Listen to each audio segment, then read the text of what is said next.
Formal nang inilunsad ng Metropolitan Manila Development Authority sa pangunguna ni Chairman Attorney Don Artes ang opisyal na may huli ka website, isang online platform na magbibigay daan sa mga motorista at may-ari ng sasakyan upang madaling ma-check kung sila ay may No Contact Apprehension Policy o NCAP. Kasabay ng paglulunsad, tampok sa programa ang isang on-the-spot police response demonstration na pinangunahan ni PNP Chief Police General Nicolas D. Torre III bilang pagpapakita ng mas pinatibay na ugnayan sa pagitan ng MMDA at Philippine National Police para sa mas epesyente at agarang tugon sa krimen sa pamamagitan ng paggamit ng MMDA CCTV system.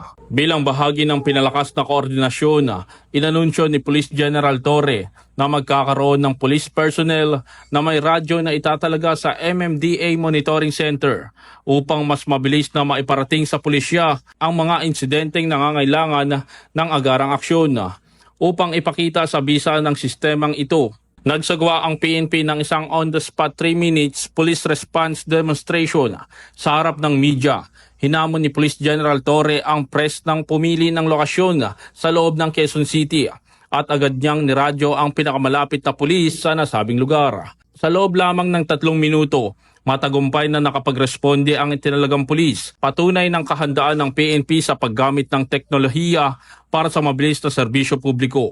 Ang May Huli Ka website ay isang makabagong inisyatibo ng MMDA upang mapabuti ang transparency at accessibility ng impormasyon sa mga motorista at sabay nitong itinaguyod ang matibay na ugnayan ng MMDA at PNP para sa kaligtasan at kaayusan ng publiko. So ang commitment naman namin is that kung meron silang makita na mga krimen through the CCTV and they need police assistance, all they have to do is dial 911 sa ating mga kababayan, dial 911 for immediate police assistance. Pero kung MMDA makakita niyan at nakikita dito sa mga facilities like CCTV camera sa MMDA, hindi na kaya tumawag 911 kasi maglalagay na kami rito ng police na may radyo na naka-connect diretso sa ating command center. So diretso dispatch na. So mas mabilis magiging responde pag gano'n na ating